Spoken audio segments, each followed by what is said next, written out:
You're so fucked, dude. You're fucked in the head. You're still listening. This is our final transmission.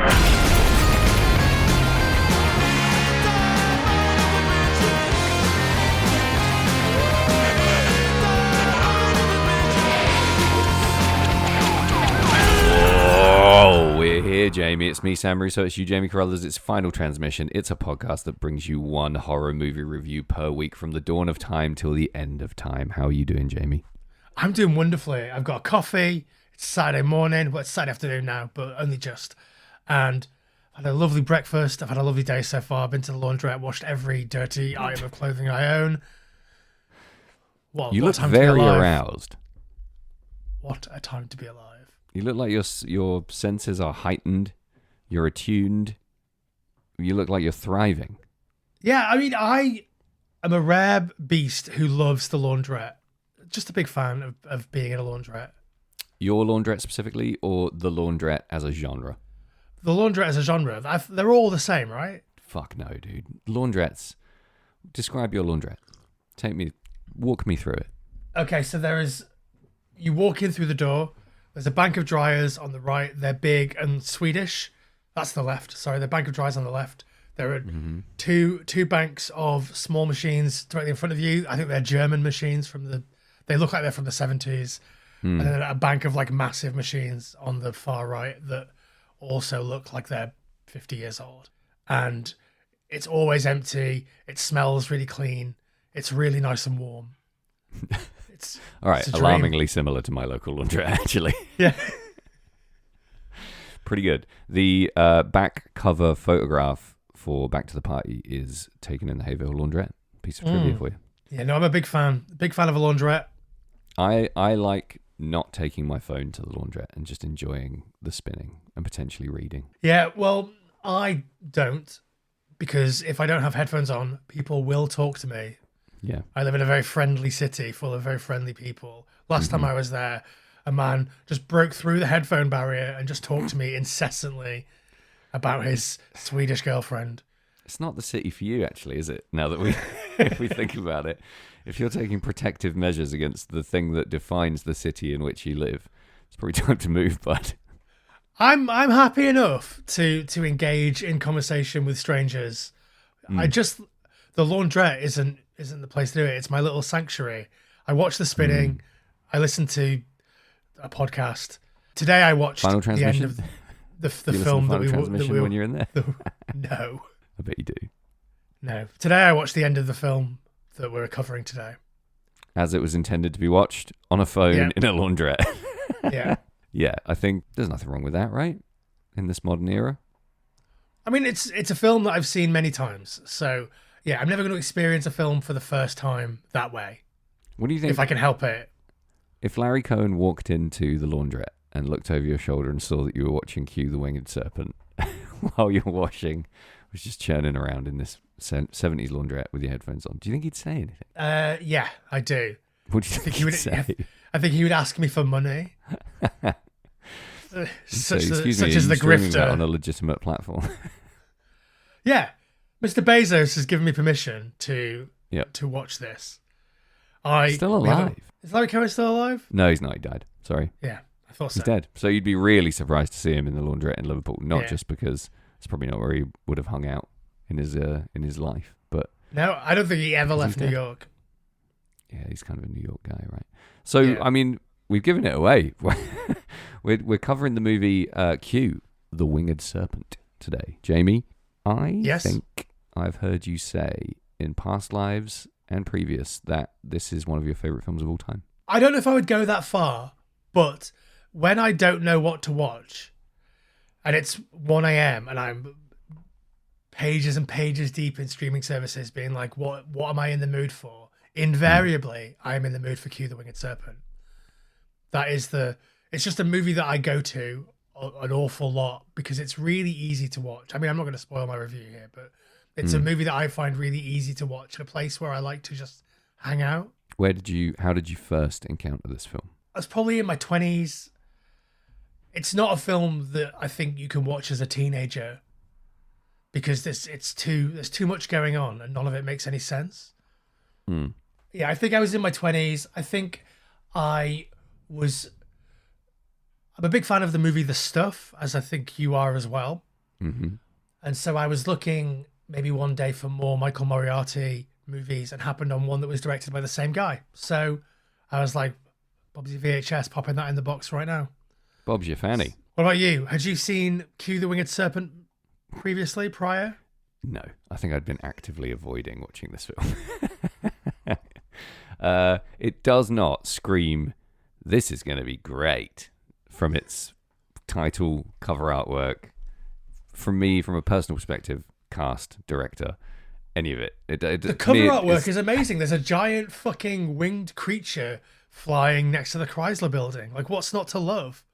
Listen, I think I speak for many, many people when I say this. I have been burnt by that fucking exact cover before. I've seen the raddest fantasy artwork you could ever imagine on a movie cover and watched it and seen the blandest, greige mess of low-budget bollocks. And that's exactly what people are doing now on Shudder, right? They're deploying, fucking seriously high-budget graphics for a dog shit no-budget movie to suck you in. And that's it. Like, I think Graham Humphreys, the cover artist who did Evil Dead 2 and stuff like that, I think he's getting more work now than he ever was in the VHS heyday. Absolutely. People are chasing that aesthetic. Yeah. I mean, it's also worth noting that the artwork for this, in my opinion, does suck. It looks bad. Like, the serpent's face looks dumb, and the scale makes no sense, and it just pissed me off. Luckily, they fixed that in the movie, right? It doesn't look dumb in the movie. the scale and the serpent itself, all of that's sorted right out. But, it's just not...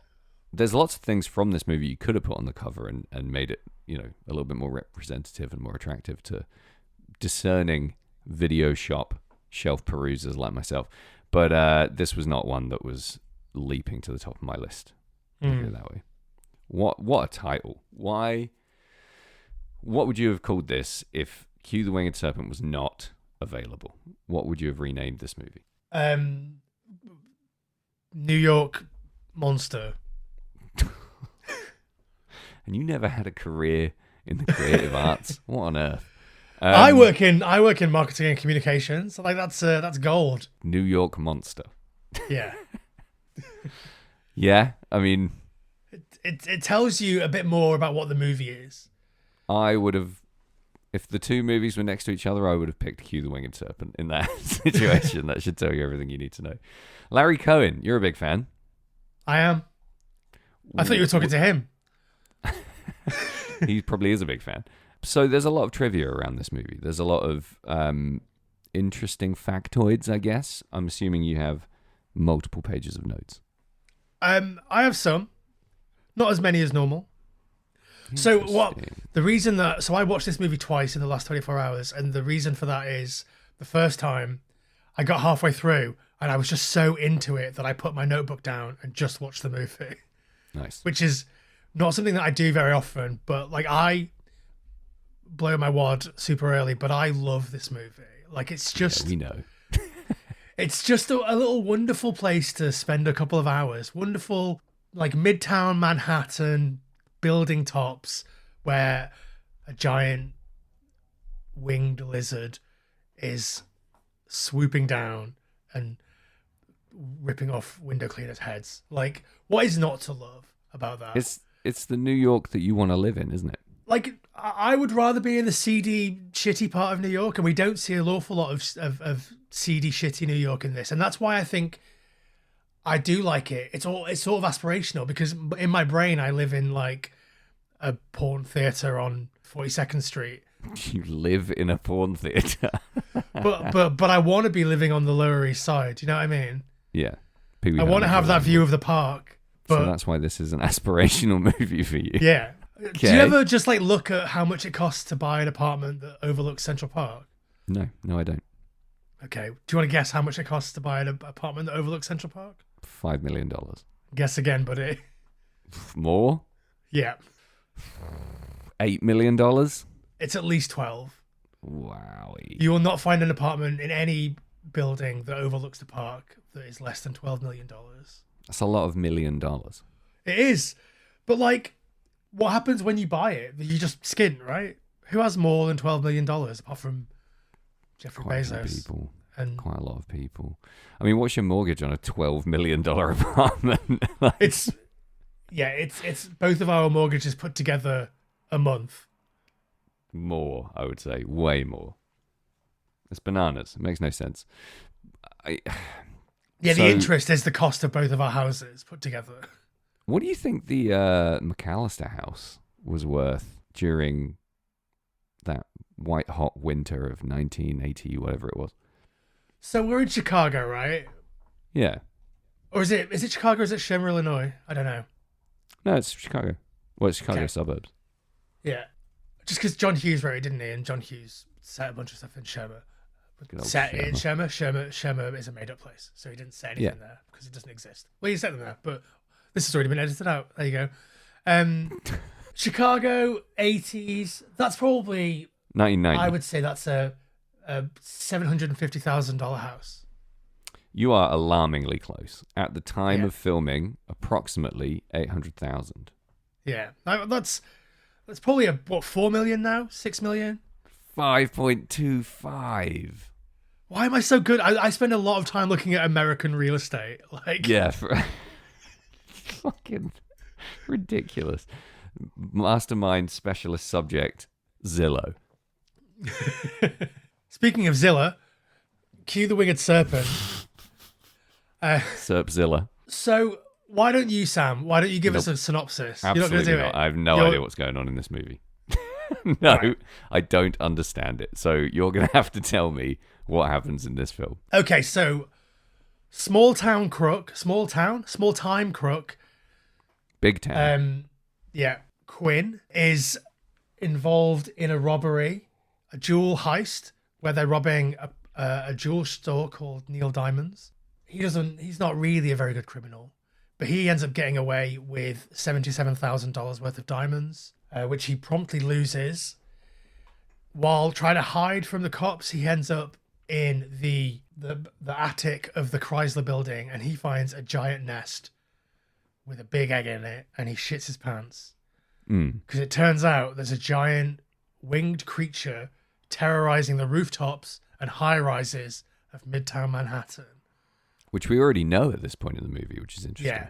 This movie kicks off instantly with 3 deaths.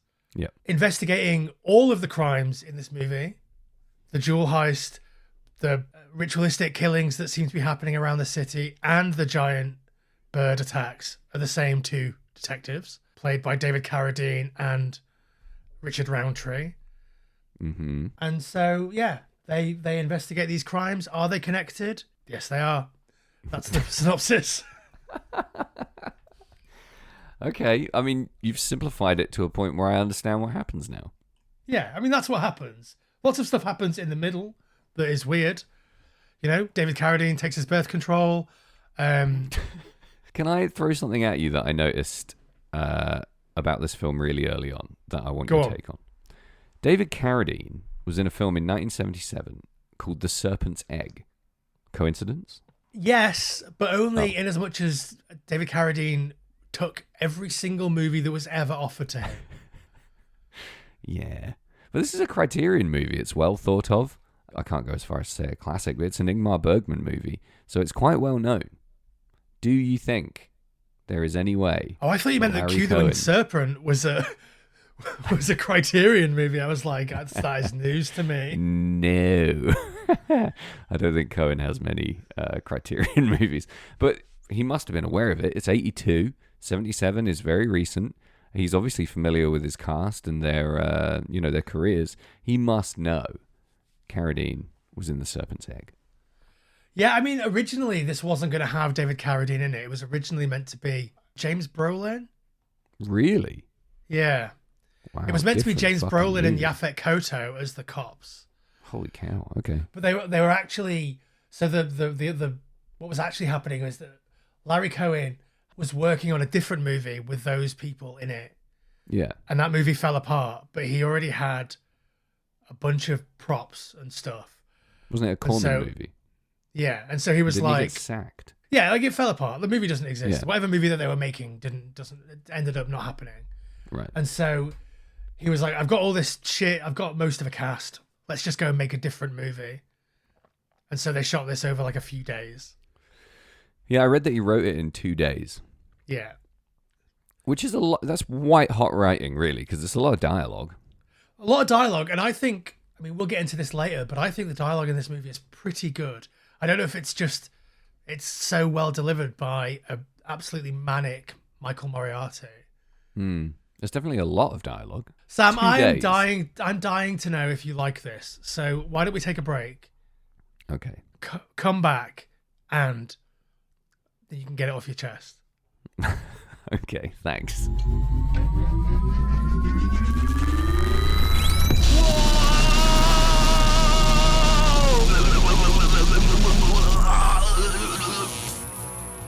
Whoa, holy shit. I guess that's why they call it Phantom Power. Well, we're I like back. ballet. How Big ballet. How Oh, are sorry. you, Sam? I'm back from the ballet and ready to rip. Yeah. What do you need from me, Jamie? Come on. Well, first things first, I want to say that obviously you can help support this podcast by subscribing to our Patreon, where you can see, not just hear, this podcast in all of its glory. A lot to look at over here. Yeah. I've got a hat on. You haven't got a hat on. These are things that See you would Jamie's know. filing cabinet. Yeah, that's full of comics. Yep. You're not allowed to see anything in my house, except if you look through the gap in my arm right now, you can actually see a really good hat. Yeah. I'm not going to tell anyone what it is. That view is worth £5 English. And a great blanket. Wow. Good bench. Look at that. Oh, Yeah. It's like a peep show over here. Gone. So yeah, that costs you what, $5 a month, and you get an unedited, uncut, fully rip-roaring version of the podcast in visual and audio form, so you can still listen to it like a podcast if you want to. Support the Patreon. Fight the patriarchy. Put your hand in your pocket, you cheap bastard. Yeah. If you don't want to do any of that, I mean, you should. But if you don't, you can support us in other ways by following us on our various social media accounts. That is Instagram, TikTok, and Blue Sky. Put the @ symbol, then FT Horror Show. Rate and review. That would be my advice. Yeah. Make sure you subscribe to this. Make sure you've got automatic downloads turned on so you never miss a single episode. Because Take why your would you pants want off. No, you wouldn't want to miss an episode. Not this one. Not the last one. Not the next one. it? Exactly. You've heard They're that. unmissable. They are unmissable, actually. Yep, I'll go as far as to say they're unmissable. Yeah. Unputdownable. You can't miss them. I had a message this morning from your friend of mine, Mr. Rue Pescard, and he told me that he thinks that Jan-noir-y scans better than Jan-noir-y. Such a Rue message. Hi, Rue. Sending love. Thanks for the critique. I 100% agree. No, I don't. Jan-noir-y makes... No. Jan-noir-y is what we're doing, aren't we? What are we doing? Jan-noir-y. January. You're both really on the edge there, guys. January or Jan-noir-y. You pricks. Yeah, well, this is the last movie in our January season. Yep. So we'll never have to say it ever again. What's wrong with Noir January? There's a sound in the middle of January. How do you say it properly? You didn't know how to say it in the first place. That's why we are where we are. You think it's just called January. January the 1st. There's a word in the middle of January that looks like noir. So it's a written down pun. It's not a say out loud explaining pun. it. It's been a good January, I think. We've had a lot of noir in January. Jan-noir-y. January. Noir. Wah, wah, wah. Pretty good. Anyway, should we talk a bit more about Q the Winged Serpent? Because I'm going out for beers in a minute. Put me out of my misery. I want to know how you like it. I'm just very on the fence. What I think is happening here is it's a movie I enjoyed in a real 5 out of 10 place, right? But that's not my rating. We're not skipping to the end because it's a complex mess of a movie, which is something I really enjoy. Yeah. So because this movie has such high energy, such a strong portrayal of several enjoyable genres, some incredibly off-the-wall performances, and thrown into the mix, a gigantic claymation winged serpent. I can't not enjoy it, right? Yeah. But there are barriers to my unbridled enjoyment and fandom of this movie. It's really hard to put a finger on what they are. I think it's largely pretty academic stuff like pacing. But I didn't have a bad things time. that you liked? Oh, fuck yeah. The Serpent. Wow. Yeah.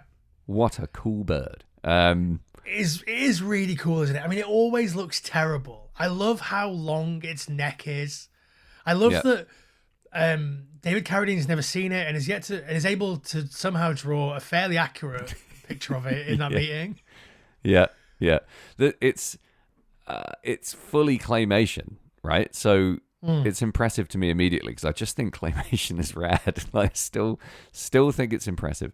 To be so bold as to have it so fully on screen for quite a long time in the movie, it has a lot of screen time, is great to me because it's bold, it's unabashed, and it shows a faith in the prop and the character and it's what it brings to the movie that is so completely misplaced. And I find that really quite cool.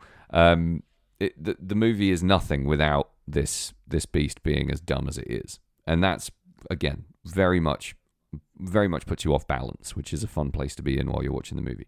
So I love that. I love how hard we're thrown straight into the entire atmosphere of this movie. Within 2.5 minutes, more than a minute of which it is, black screen credits, we know exactly what we're in for. The tone is set, the violence is present, the ridiculousness is already popping off from every angle, and it's leaning hard into the movie it wants to be straight out the gate, which I am always a huge fan of. I think that opening scene, the window cleaner and the woman in the building, that is just a wonderful little short film. Yeah. Just like their whole dynamic. You love me, she loves me. It's just so much fun. Very of its time, very silly goose. Is it true? She thinks that he gets to choose which windows he washes on a daily basis. Is that what... Well, I love that you took that away from it because I took that he was just super creepy and just kept going back and washing her windows way more than he needs to. Question, followed by fun fact. Question. Go on. Is it true that he is the real window cleaner of that building? Not an actor. Almost definitely, because I don't think that Larry Cohen has the capacity to find an actor that would go up there and do that. Yeah, that's just what I read. Yeah.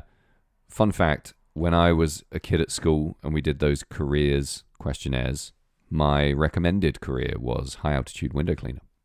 Wow. Guess because I was a pervert. I don't know. I think mine was like service worker, something. Service worker? Oh my God.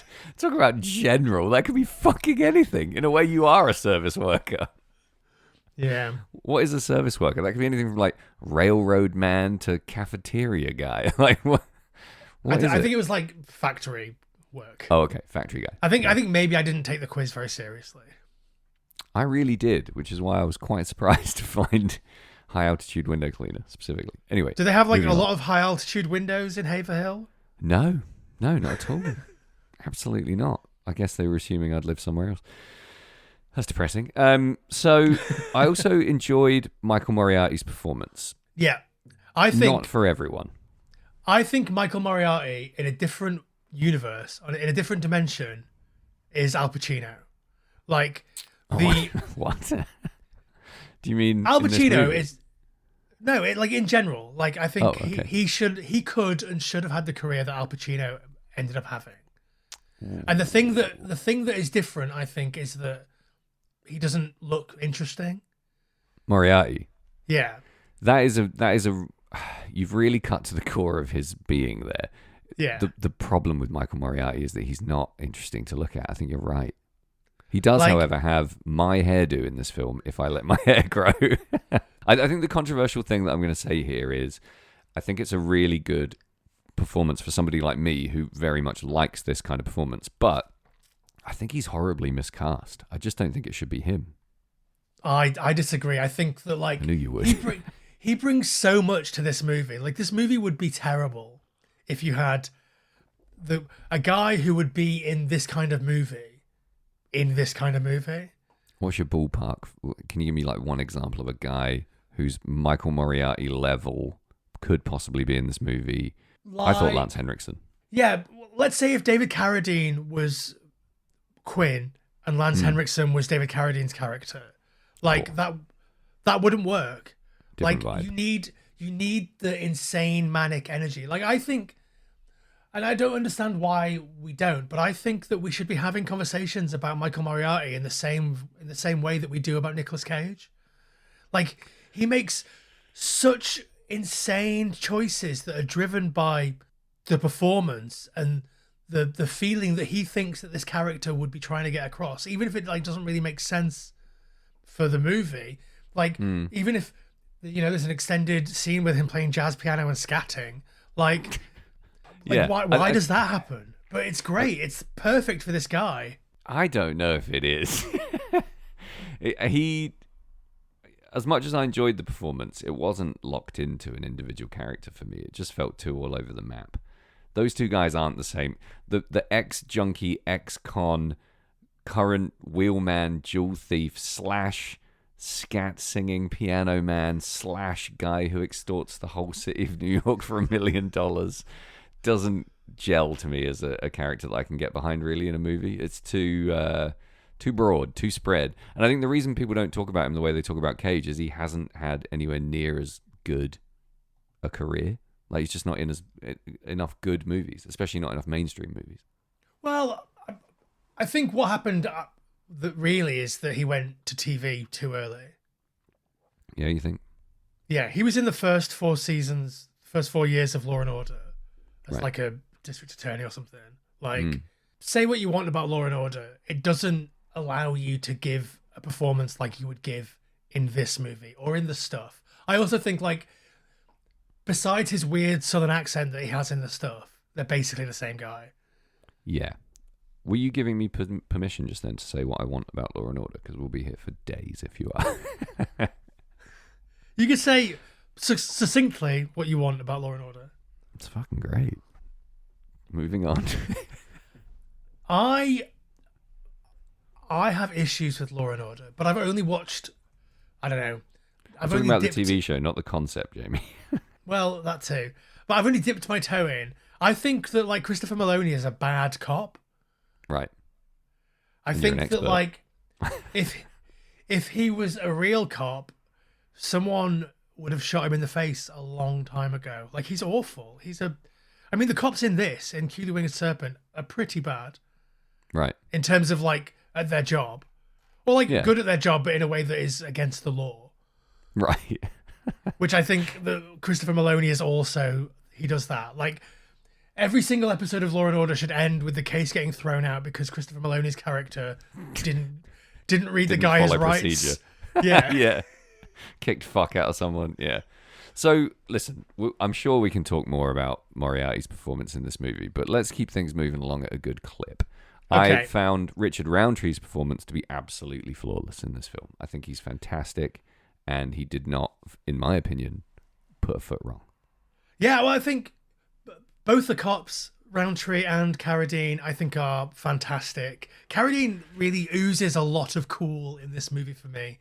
Too cool for me, though. Doesn't do enough. Never does. Never there enough. Too nothing for my money. Leans too much on his face. The face doesn't deliver. His acting is always background at best for me. Can I say something controversial? Here it comes. The diner scene where David Carradine and Michael Moriarty go to get a coffee. Yeah. That diner scene for me is better than the diner scene in Heat where Al Pacino and Robert De Niro face off. You're so fucked, dude. You're fucked in the head. It doesn't even register in the same world. You're out of your fucking tree. But fine. Sure. Imagine Heat, right? But instead of the guy that plays Wayne Grow, it's Michael Moriarty. How much heavy lifting does Moriarty have to do in that diner scene, though? Opposite of thoroughly bored David Carradine. Like, he just doesn't... He doesn't... Is David Carradine a martial arts expert? Yes. Right, Or he was in a show where he had to do martial arts every week, so presumably they taught him martial arts in order for that to scan. Maybe Carradine's whole thing is like he's one of a million Carradines who are all actors, and he's just like, here I am, just doing the acting. Fine, just not enough spunk for me. I steady. love his sort of laconic, cool, like I think he's going for like a Bullet style performance. Yeah, of like sure. the cool cop. Yeah. I mean, it doesn't always land, but like him drawing the bird, him drawing Q, him saying off camera, "I'm gonna go take my birth control." Like, what is that? Why is that happening? Like, he a lot of says sexism stuff. and racism in this movie, worth noting. From the outset. So yeah, Richard Roundtree kicking ass in this movie. Very shaft, big energy, great commitment, high intensity performance. Everything to counterbalance David Carradine. Yeah, sure, they're all bad cops. It's New York. And it's very, very 80s. So yeah, we should talk about how bad the cops are, because one of them shoots a victim. I mean, just giving the cops a load of fucking machine guns and letting them run around the Chrysler Building is really funny to me. Yeah. The Chrysler Building looks so good. Such an attractive building. Yeah, I'm so glad it's cool. the Chrysler Building and not the Empire State Building. Do you know what I mean? Yeah, definitely. Chrysler Building is really stylized, isn't it? It's a beautiful part of that New York skyline. It's really evocative of a time and a place. Very cool idea to do it there, for sure. I believe that Larry Cohen just like looked at the Chrysler Building one day and was like, "Hey, wouldn't it be cool if there was a nest in there?" And then wrote a movie. Yeah, great, dude. And they actually couldn't film in there, could they? They had to build a set for the top of the Chrysler Building somewhere else because they couldn't fit the fucking egg in or something. I don't know, something dumb facts about this film. So in terms of Roundtree, top marks. Moriarty, mixed, but I enjoyed him on screen. Carradine, meh. Moving on. Okay. I think in terms of things I enjoyed, The Serpent, obviously. The plot is so simple, but so convoluted, which, again, weirdly, I kind of enjoyed. I liked how choppy and bizarre the cutting in this movie is. It's all over the place. Nothing is as linear as you think it's going to be, or even in the right order in a lot of cases. And that kind of keeps you on your toes, stops you drifting. It is a bit of a sensory overload of a movie. You are being pretty much battered the entire time with just stuff, screeches and screaming and things happening and monologues and ranting and explosions and gunfire and everything else. So that kites for some flying people, in your face. Yeah, exactly. The thing I love most is every time we are surprised at the entrance of the serpent. So every time it pops out, I think it's brilliant. My favorite is when, and it's telegraphed from miles away, but after like they've shot the egg, and David Carradine is standing in front of the open like hatch bit where the serpent comes in and out, and he just sort of like whoop, pops his head in. It's so funny. Yeah, it's brilliant. And like, I don't think this is a film that's so bad it's good. I think it's great, but like there are moments like that just I think are really, really special. So that brings me to my next point. You really think this is a good movie? I think it's tough to nudge it up into that bracket. I don't think it's a good movie, but I think it's a it's good. Not so bad. It's good. Yeah, it's a good enough movie that it's good, and it's so it's not bad enough to be so bad it's good, but it's not good enough to just be good.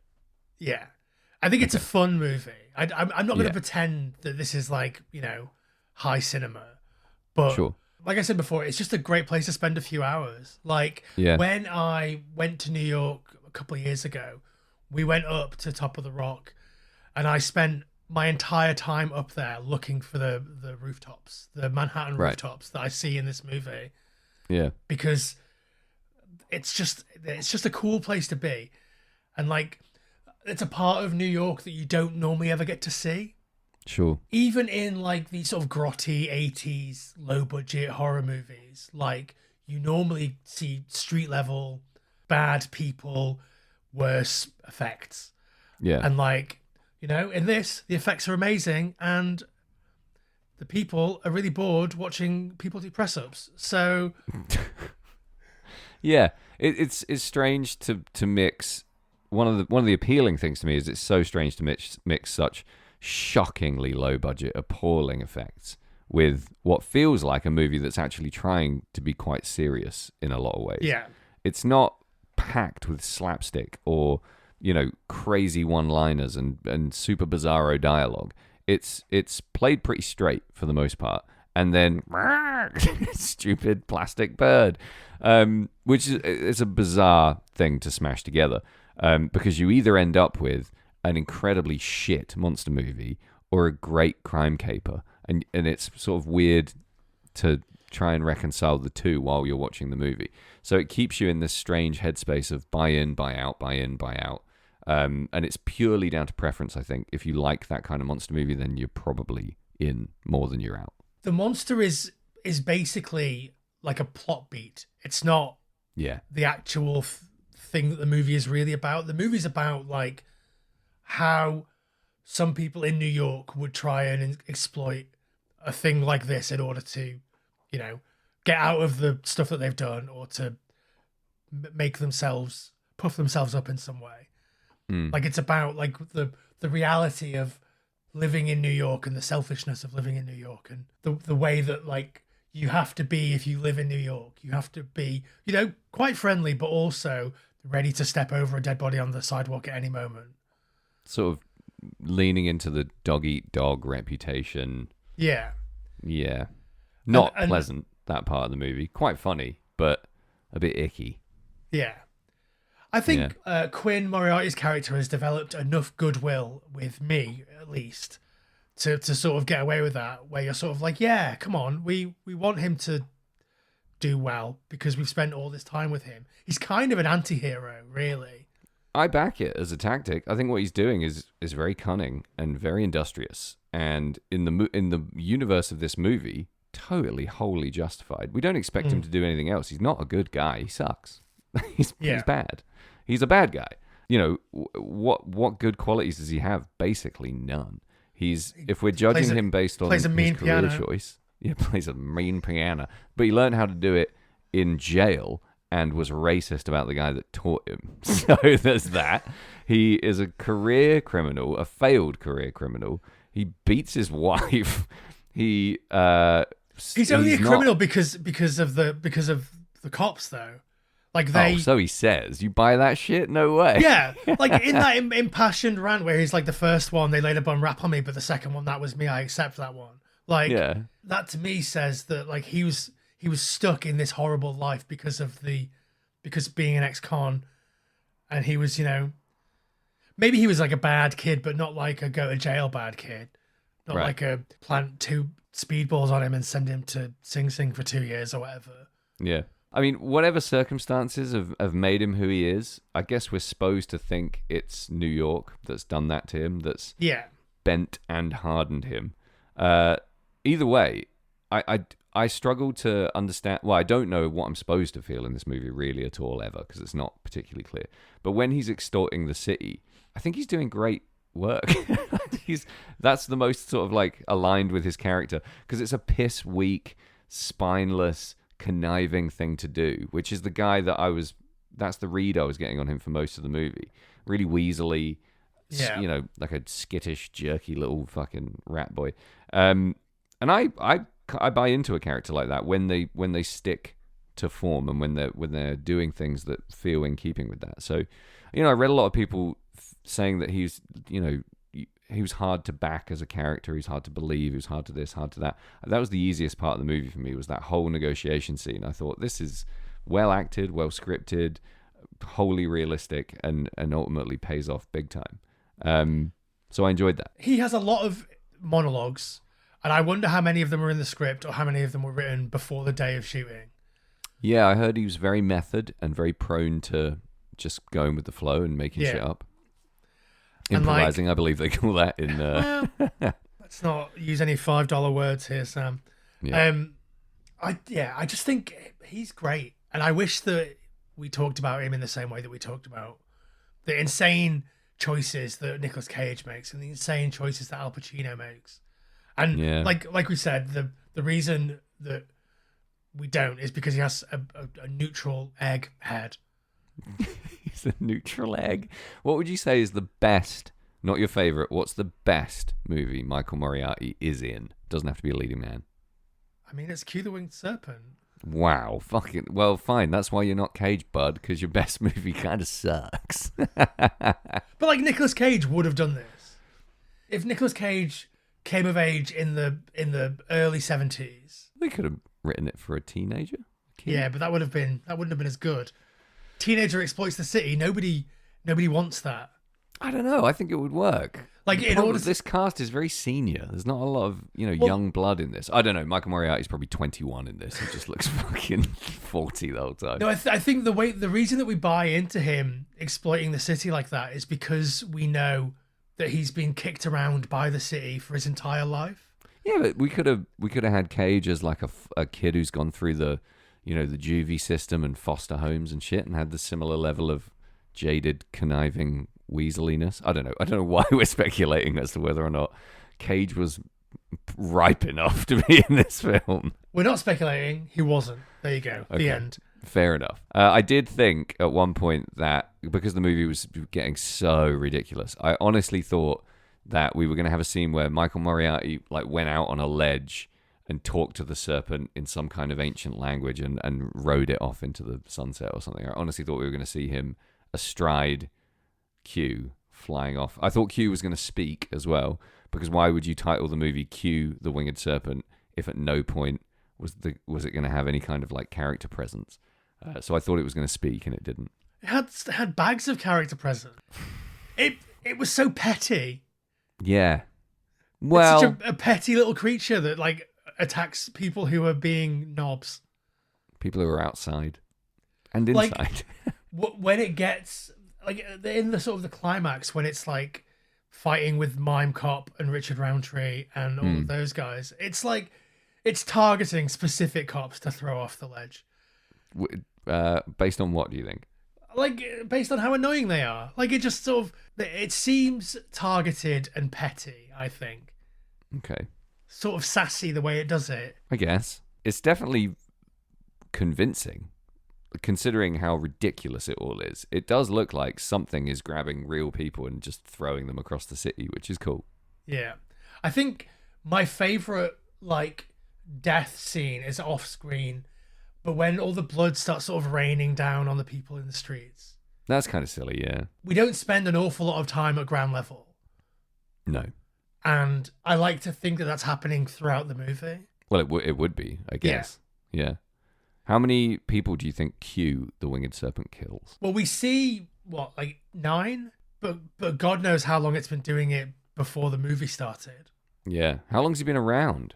I didn't understand that either. Thousands of years. He's an ancient Aztec god, right? I don't understand this movie. So where does he come from?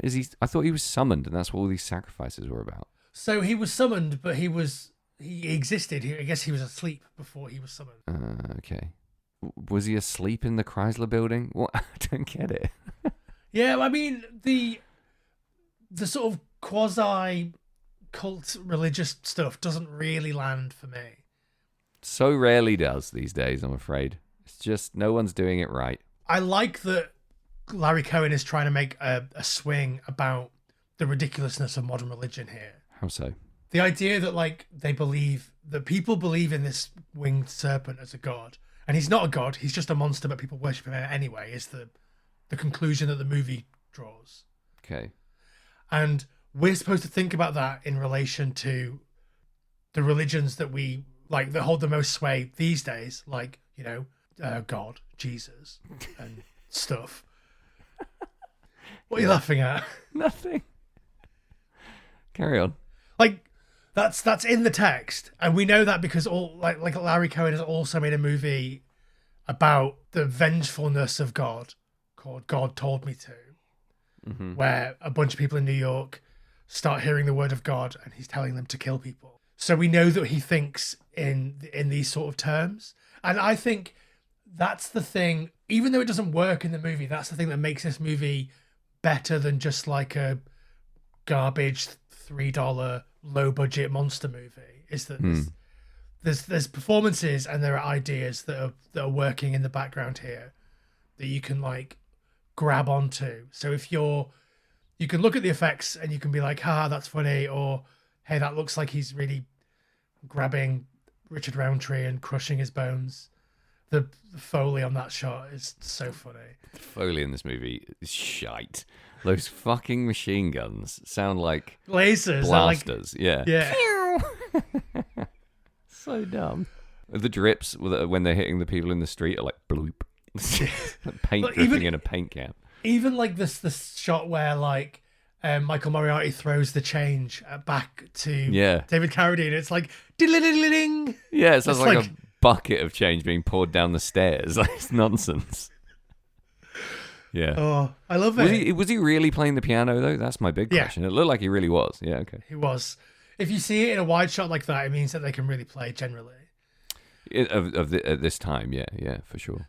And I think probably what happened was Michael Moriarty could just play the piano, and Larry Cohen saw him do it and was like, well, that's going in the movie. Do that in the film. Yeah. That's why it makes no fucking sense.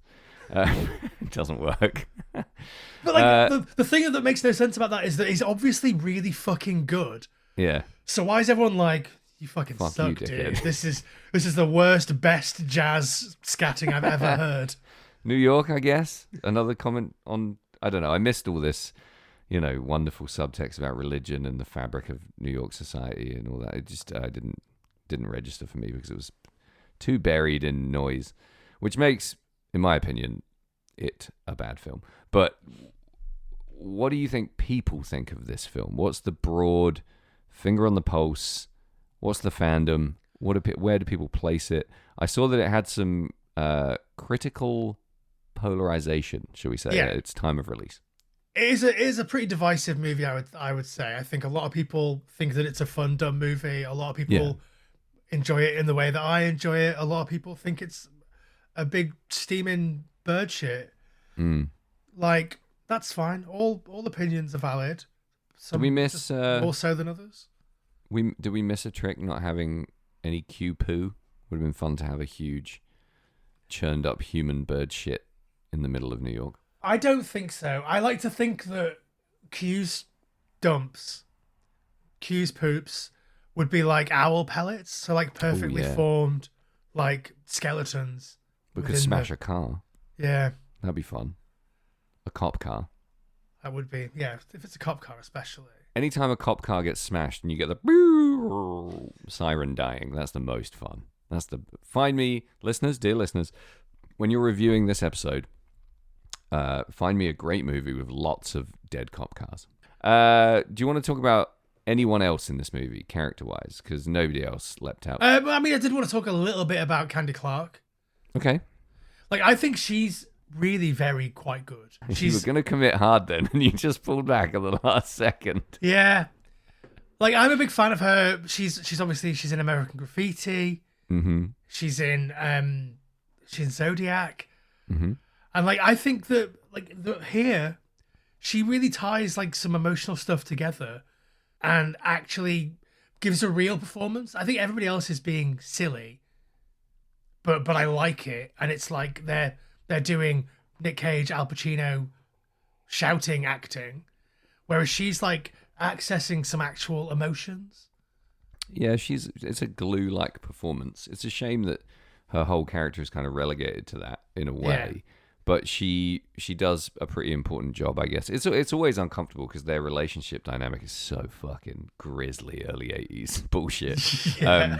The wife of an ex-con in fucking, gritty New York. But yeah, she definitely brings a gelling agent to this strange little pie. I think she's cool. I completely agree though. Like the character is a difficult character to to reconcile because of the movie and the world that the movie exists in. Cue the Winged... I'm running out of shit to say about this movie at this point because it felt like running through a funhouse to watch it just once, whereas you have watched it many onces. Yeah. You've run through that funhouse many times. Is there anything I'm missing? What am I missing about this movie that maybe elevates it in your book that it just isn't quite getting there for me? Well, like you mentioned that you didn't pick up on like the New Yorkiness of it, or the sort of specific aspect of New York that they're talking about, and the sort of the quasi-religious stuff. I think it's because a winged claymation serpent is a strange vehicle for that message. Yeah, well, but that's the point, right? The point is that like people used to fucking worship a tree and throw women into volcanoes, and like. Yeah. And like that's not really like they did it out of their insane beliefs, and we do a whole host of shit for our insane beliefs. I mean, we don't because we don't believe in any of the gods, but like not even the old ones. I respect the old gods, but you don't believe in them. But I don't believe in them. I don't know which gods I believe in nowadays. I mean, we're enslaved by capitalism. Obviously, capitalism is our god. Yeah. Which is bonkers. More bonkers, I would say, than worshipping a tree. Okay, last few things I want to say about Q the Winged Serpent before we bongle off and do our final thoughts. Bongle. One thing that we haven't said in this episode is what Q stands for. Yeah, I can't remember. Quetzalcoatl. Quetzalcoatl. So that's why it's real called, or imagined. Like it existed before the movie. It's a real Aztec god. It's a dinosaur, Quetzalcoatlus. The largest ever flying animal. Apparently behaved like a giant heron. Yeah, that's what happens in this movie, right? Yeah. But that, like I say, that's named now after presumably what the Aztecs believed, because the Aztecs didn't find and name dinosaurs, right? It's so funny to me when I know for a fact you're editing something out. Like as soon as you don't immediately know the answer to something, I'm like, I can say whatever I want here because it's not making it into the podcast. No, but like Quetzalcoatl was a major Aztec god depicted as a feathered serpent who was associated with many aspects of life. But like that's what I'm saying. So like the dinosaur that really existed didn't exist at the same time as the Aztecs. Right. So presumably someone somewhere took the name Quetzalcoatl and applied it to a dinosaur that fit that bill. Sure. Do you know what I mean? Yeah. I mean, yeah. It's serious, like flip open the encyclopedia, pick a page and write a movie about it in 2 days shit. And that's fine. There's a place for that in the world. Yeah, and I think like the interesting thing, like I say, about making it a god and not just a Zilla is that becomes you lean into that. You find something in the text then that you can talk about religion, even like fanatical religion, and you're talking about this distant fanatical religion, but we have to think about that in terms of modern fanatical religion. Do you know what I mean? Yeah. I think that's cool. I like that sort of it comes to a head at the end when they kill Quetzalcoatl, and Carradine says it was just your good old fashioned monster. Like, yeah, you might believe it's a god, but it's just a thing that you decided to worship, which is the same for all gods, right? And trees and the moon or whatever. Stuck the landing there, but yeah, pretentious, but sure. it's. I don't. This is just one of many more reasons why I don't really know where this movie lands or if it lands at all. But it is an entertaining watch, and I would go as far as to say it's pretty original. I think it's one of its real strong suits. You don't see this much, do you? No, I would say you don't see stuff like this very much at all. Pretty unique. Larry Cohen is an incredible filmmaker, I think. You know how like Kevin Smith can write a movie and he can put a camera somewhere and people in front of the camera will say the things that he wrote down? Yeah. Like Larry Cohen is the opposite of that. Okay. Like he'll write a movie and he'll put a camera somewhere and people in front of the camera will say the things that he wrote down. But like, it's insane. And like, I think there are so many like accidental, amazing shots in this. We always, when we get the two shot of like Richard Roundtree and David Carradine, they're always shot from like dick height, and it's so weird, and it makes them look really gigantic and tall. And like, is that on purpose? Is that cinematography, or is that just like, oh, there's nowhere to put the camera, so I'll just put it down here, like.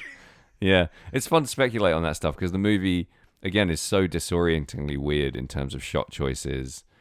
Layer that with the weird dialogue, the crazy music, the bonkers monster, and then your overriding vibe here is very fucking flat and serious. It's a weird combination, a strange soup. Not for everyone, but I really think this probably has a pretty culty audience, right? People probably love this shit. Yeah, well, why don't we, Sam, take our final break, come back and sum up. Before the break, I just want to say one thing, which is pop yourself over to redscare.net and buy a record or a t-shirt or a t-shirt with a record on it. Help yourself. Get in there. Chicago's premier purveyors of punk rock paraphernalia. You can hook yourself up, buy a gift for a loved one now at redscare.net. Will you give it up, man? Nobody's out there. We're alone. Oh no, there's somebody out there. I'm picking up all this crosstalk. Oh, whoops, I'm back. How are you? Whoops, I did it again. I'm back. Yeah. Good work. Great break. Wonderful. My coffee's gone cold. Do you like cold coffee, Jamie? Will you drink cold coffee? He's doing it right now. Would you order a cold coffee of any kind? An iced macchiato? Yeah, I think maybe what I'll do when we finish this podcast is I'll take this coffee and add ice to it and lean into the coldness. Fascinating stuff. In order to enjoy it more. Good idea. Cool. Cue the Winged Serpent. Jamie, here he comes. Give me a brief rundown of your thoughts and feelings and a rating. Do you, every time you say cue the Winged Serpent, do you think cue as in like, oh, it's time for the Winged Serpent to come on? Yeah, when you've been saying it and I'd had no idea about any of it, yeah, I thought we were talking about cue as in, here it comes, the Winged Serpent. And it made me think it was going to be some weird like burlesque movie or something. And then I thought maybe it's cue as in cue up the Winged Serpent. Yeah. But it's not, it's Q, which makes me think about Star Trek and get excited and then ultimately be very disappointed. But yeah, but that I still think the title is lame. What if John DeLancie was playing the titular serpent? I think pop his head on the serpent's head at the end of that long neck and have him somehow do all the serpent's dialogue. And be all John sassy. DeLancie has quite a leathery head, so that would probably quite work, wouldn't it? I like a leathery head. Yeah? Yeah. Leatherhead, another serpent-like character. Okay. Isn't that like a place in like Cambridge or something? Leatherhead, yeah, it's not far from me. He has a leathery head. Anyway, carry on, Jamie. Stop avoiding the question. What's the question? Sum it up and rate it. Okay. Obviously, I've gushed. I'm a big fan. This movie is just a fun place to be. It's just a nice place to hang out. I feel like all of the people in it are my friends. My friends are terrible cops and shitty criminals that beat their wives. Every time I watch it, I find something new that I haven't seen before, like a little glint in Michael Moriarty's eye that I've never clocked before. You can never accuse him of giving a half-assed performance in this movie. True. In this movie. In this one movie. Yeah. Yeah. He's great. The baby Q, little Quetzal toddler, is great. Yeah, very good. Like, that is probably the best effect in the whole movie. The little... Is it a puppet? Yeah, I think it's a puppet. Yeah, it's very good. The blood, I think, passes the Russo test. It looks very gloopy. Pretty good blood, yeah. Yeah. Sparingly used, convincing, coming from the sky. Great. Yeah. The guy at the end takes 1,000 shots to the head before he dies. Again, great. Are we suggesting that he's been imbued with with powers from Aztec religion, or is it just that the movie wanted to shoot him loads of times? The latter, definitely. The like the Aztec god mask that he wears that's made of like little bits of like broken glass. Yeah. It's amazing. Yeah, pretty cool. But who is that and why is it happening? Yeah, it is confusing, that bit. The whole duality of like it's not just Godzilla, it's a god. You have to have that there in order to sell Quetzalcoatl as a god rather than just as a monster. But yeah, they missed a really trick there in that scene when they scalpel the guy's whole front, like sternum to navel. The guts could have all fallen out when he stood up. That would have been cool. Yeah. Well, what they did instead was the cops shot him. Yeah, lots of times. And then the cop is like, well, he was coming right for me. He was coming for me. No, he wasn't. He was mortally wounded and unarmed. Love that shit. Yeah. Any movie where an undercover cop is dressed as a mime, and as they go to catch the criminal, he picks up all of his spare change that he's been given as he's been miming in front of the Natural History Museum or whatever. Like, you know that movie's for me.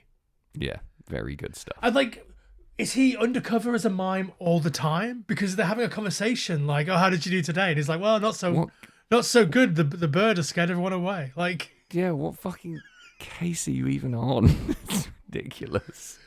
It's the case that all the cops are on. Yeah. Every case in the city is worked by this one squad. Yeah. The New York Cop Squad. Yeah. So yeah, I mean, I give this movie 10 out of 12 eggs. Giant pulsating eggs. Oof, that's a high rating. Yeah.